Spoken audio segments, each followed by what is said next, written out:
బిడ్డలు పడిపోతారేమో అని ఈ జ్ఞాన వివేచన మనల్ని ఎప్పుడు కూడా వెంటాడుతూ ఉంటుంది. కొన్ని పర్యాయములు మనము నిర్లక్ష్యం చేస్తాం.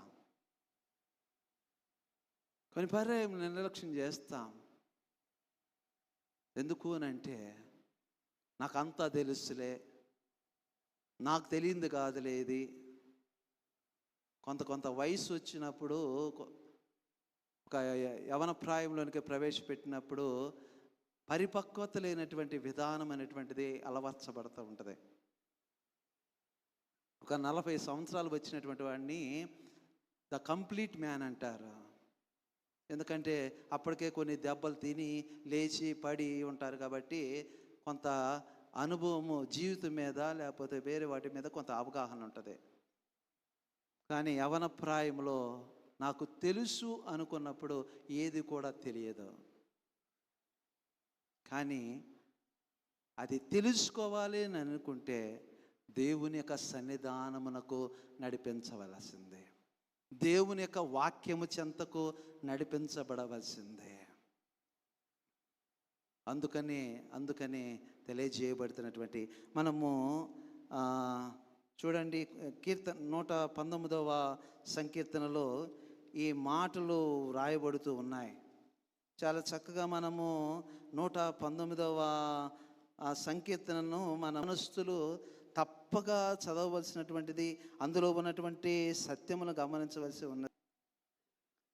యవనస్తులు దేని చేత తమ నడతను శుద్ధిపరుచుకుంటారు, తమ ప్రవర్తనను ఏ విధంగా చూచుకుంటారు?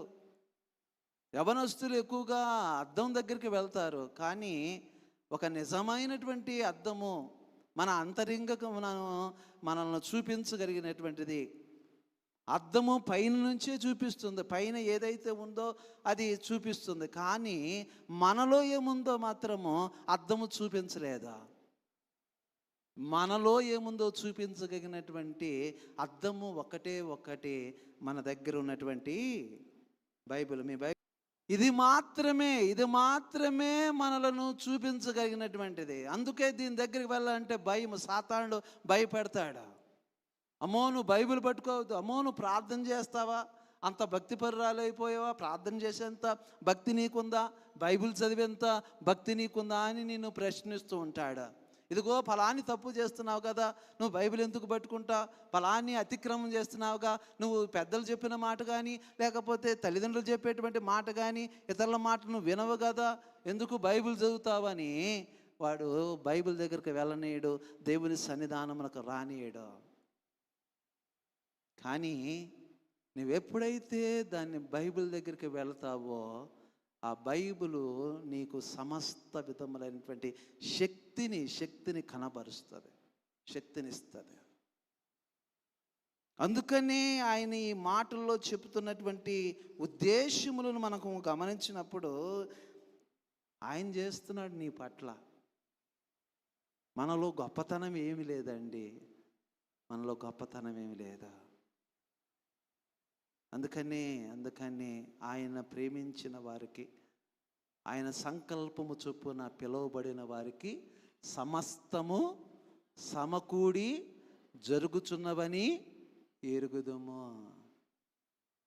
ఆయన ప్రేమిస్తున్నాం కాబట్టి, ఆయన సంకల్పము చొప్పున పిలువబడిన వారు కాబట్టి సమస్తము సమకూడి జరుగుతున్నవే.